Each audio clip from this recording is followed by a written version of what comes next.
Retomando a série sobre tratamento de dermatite atópica, nós falamos sobre o banho, sobre os cuidados da pele, sobre a hidratação. Agora eu vou falar sobre o tratamento principal. O primeiro pilar de tratamento da dermatite atópica são os corticoides tópicos. Sim, eu sei que você vai falar, não aguento mais, doutora Janaína, de tanto corticoide tópico no meu filho.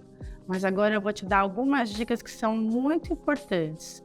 Primeiro, antes corticoide tópico do que corticoide oral, corticoide sistêmico. Lembrar que toda vez que você utiliza o xarope de prednisolona, o corticoide, a prednisolona comprimido, isso é muito pior do que o corticoide tópico, tá? Então, o corticoide tópico é pomada, creme. Quando que eu vou utilizar um creme e uma pomada? Só para que você entenda, é claro que isso é obrigação do médico saber, mas o creme é aquele branquinho, levezinho, que se espalha com facilidade. Geralmente a gente vai usar quando a lesão está mais na fase inicial, a gente chama de aguda. Quando a lesão está vermelhinha, inflamada, infiltrada. Quando você tem feridinha, você também pode utilizar o creme. Agora, quando a lesão está grossa, parecendo casca de jacaré, infiltrada, que a gente chama, com aquelas linhas que a gente chama de liquenificação, aí nesse caso, o melhor veículo seria a pomada. É muito importante você aprender aqui a quantidade de corticoide tópico, porque isso dificilmente é falado nas consultas médicas. E é um passo fundamental para não causar dependência e nem efeitos colaterais. Então, a quantidade do corticoide tópico é uma polpa digital, esse pedacinho do dedo, como se fosse um caroço de amêndoas, um caroço de azeitona, para 2 palmas de mão de lesão. Então, se eu tiver feridas aqui e feridas aqui, quer dizer que eu só vou usar a pontinha do dedo para tratar as 2 feridas. Tá? Isso é muito importante, você tentar contar. Deixa eu contar 1, 2, 3, 4, 5, 6 palmas de mãos. Então, quer dizer que eu vou usar 3 pontinhas de dedo de corticoide tópico. Lembra da dica passada de nunca passar o dedo na pomada? Então, aqui também vale. Eu nunca vou passar o dedo na pomada do corticoide e passar direto na pele. Eu passo num guardanapo, num papelzinho e depois eu passo na pele. Tá bom? Então, a importância do corticoide tópico. Lembrar que bebezinho a gente tem que ter maior cuidado ainda, porque a pele do bebê absorve muito o corticoide tópico. Então, nunca misturar corticoide tópico com hidratante, porque aí você vai passar no corpo todo, você não sabe quanto de corticoide está indo e sendo absorvido na sua pele. Isso é um grande risco, ok? Sempre dosar uma polpa digital para 2 palmas de mão, tá certo? É importante tomar cuidado com o corticoide nas regiões nobres, como face. Evite passar na pálpebra, no rosto, porque senão você pode ter estrias, pode ter afinamento da pele.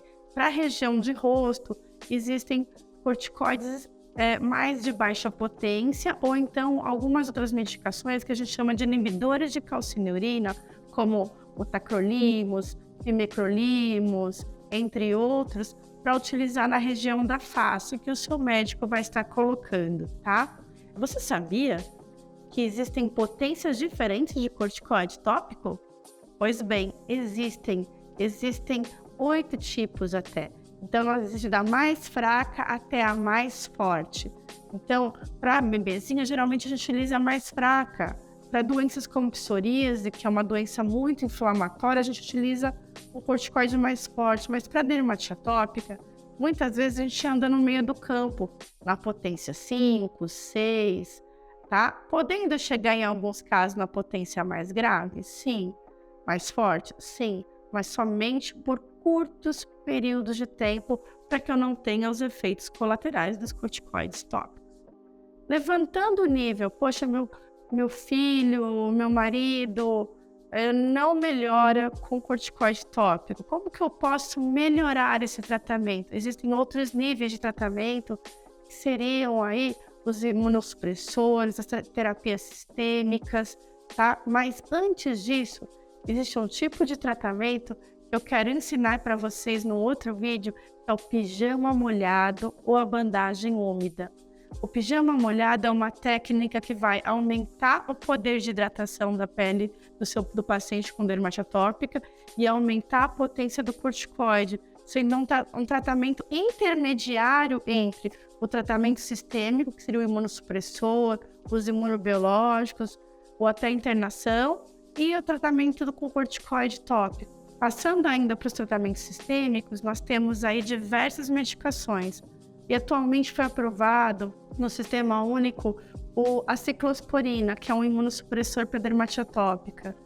Infelizmente, esse medicamento não é o melhor dos mundos para os pacientes com dermatite atópica porque ele abaixa a imunidade, tem efeitos colaterais, mas é muitas vezes o que nós temos. Mas nós estamos na luta por medicações melhores e porque as medicações que atualmente são aprovadas já no Brasil, pelos convênios ou até judicialmente, possam estar no SUS também.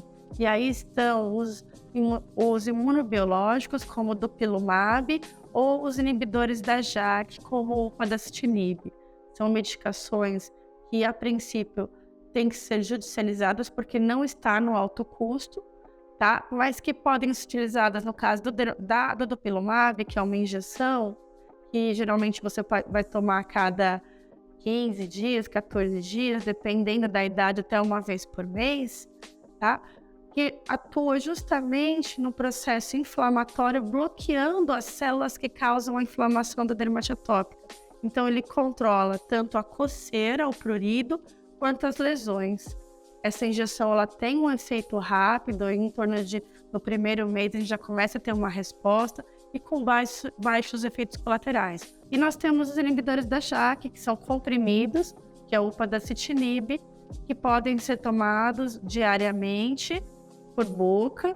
Esses dois tipos de medicamentos que eu falei, que são os imunobiológicos e os inibidores da JAK, nós só temos eles para casos graves. Então, a gente tem que avaliar o caso da dermatite atópica e ver se ela está enquadrada nessa gravidade para receber esse tipo de tratamento.